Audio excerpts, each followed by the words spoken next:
You're watching Euronews Now. Thanks so much for joining us on the program. I'm Anka Ula. It's Tuesday, June 7th, and these are your headlines.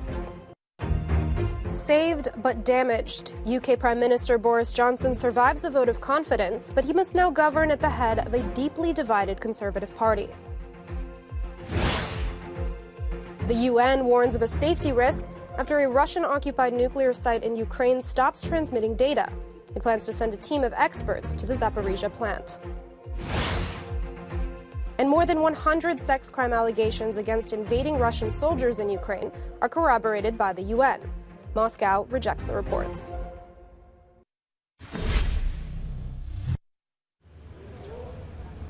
UK Prime Minister Boris Johnson has emerged a winner, but at the same time a wounded leader after surviving a vote of confidence. The result was not really in any doubt, but the size of the rebellion by his own backbenchers has weakened him. The vote in favour of having confidence in Boris Johnson as leader was 211 votes, and the vote against was 148 votes. Discontent among Tory MPs has grown since a highly critical report into lockdown parties in and near Downing Street during the COVID-19 pandemic was published last month. Johnson himself has been fined for breaking the rules which he made. Even so, the Prime Minister was upbeat after the confidence vote. So I think it's a convincing result, a decisive result, and what it means is that as a government, we can move on and focus on the stuff that I think really matters to people. Opposition leader Keir Starmer said a divided Conservative Party was now propping up the Prime Minister. Conservative MPs made their choice tonight. They have ignored the British public and hitched themselves and their party firmly to Boris Johnson and everything that he represents. The Conservative government now believes that breaking the law is no impediment to making the law. Johnson is now immune from another Conservative leadership challenge for a year, but party rebels have vowed to keep trying to force him from office, and the task of governing is likely to become more, not less difficult in the weeks and months ahead.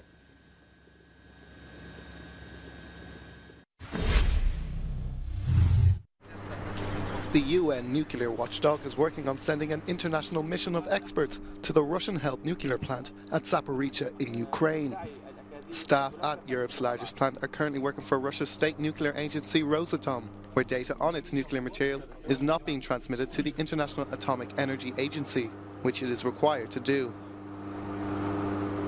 Speaking in Vienna, the head of the IAEA, Rafael Grossi, voiced grave concerns. The Ukrainian regulator has informed us that they have lost control of the nuclear material. The Ukrainian authorities have said just last week that the supply chain has been interrupted. Safeguards activities are not taking place. Safety checks at the plant are urgently needed, according to the IAEA, adding that Moscow must give access to the reactor, which was damaged by nearby fighting in early March. Moreover, fears of a cavalier attitude to nuclear safety by Russian occupying troops have been reinforced following the destruction left at the non-operational Chernobyl nuclear plant, which was for 5 weeks occupied by Russian troops. They are said to have damaged the plant and looted its key logistics, including computers and irreplaceable software.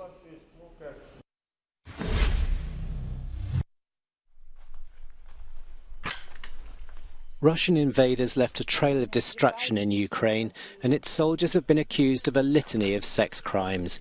According to the UN Secretary-General's Special Representative on Sexual Violence in Conflict, Pramila Patten, 124 sex crime allegations have been corroborated by the UN.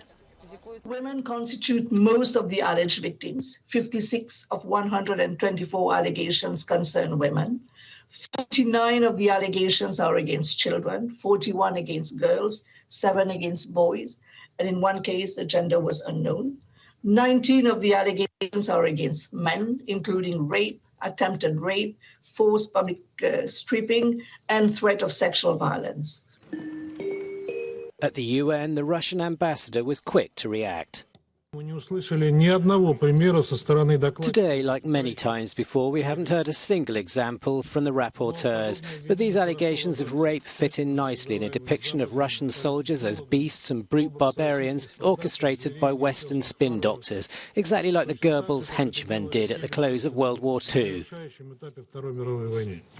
Allegations of rape perpetrated by Russian troops in Ukraine have sparked a wave of protests and demonstrations in cities around the world. The cases corroborated by the UN cover all Ukrainian regions where Russian soldiers have been. It's assumed that there could be many more cases that have not been reported.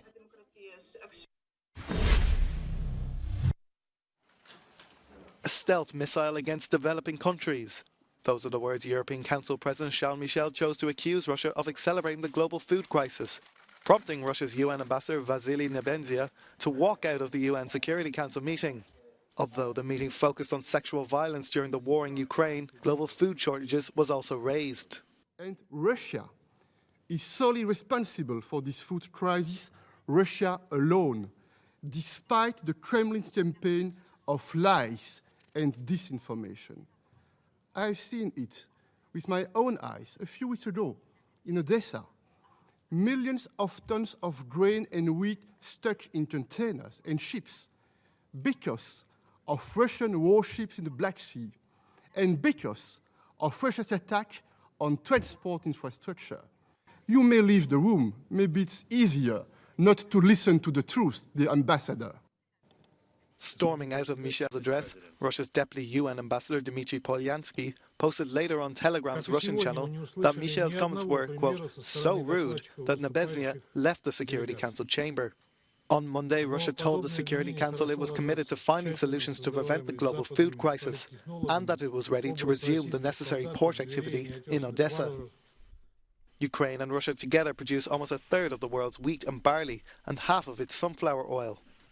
But since the war began in late February, production and distribution of these products has been heavily interrupted, with countries in the Middle East and Africa already feeling the strain.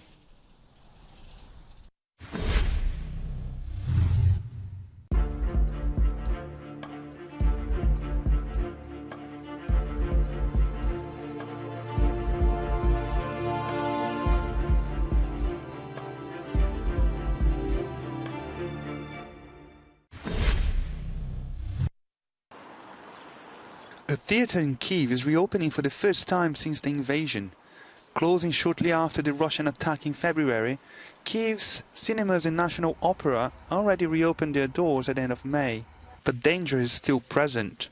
Earlier this week, Russian missiles hit a facility in the capital where Ukrainian forces, according to Moscow, allegedly stored and repaired tanks. But for much of the theatre's surprise, reopening its doors has been met with popular support. We've decided to try and put on the plays with a small number of actors, 2 or 3 actors. And now we have today the 3rd play. We were thinking of how it would happen, whether spectators would come in wartime, whether it's of any interest. And we were happy that the first 3 plays were sold out. One actor was hesitant to return to the stage during the wartime, but seeing the influx of people returning to the capital, he realized it was necessary to learn how to live during the conflict. We're like cockroaches. We had a very bad experience of survival without money for 2 years during the coronavirus restrictions. I think we are more used to survival than people who get used to earning money. But I think the survival is not essential now. The main question is how actors can be helpful. I think I will find money to survive. But what can you do so you don't disconnect from the war? That's the question I really can't answer.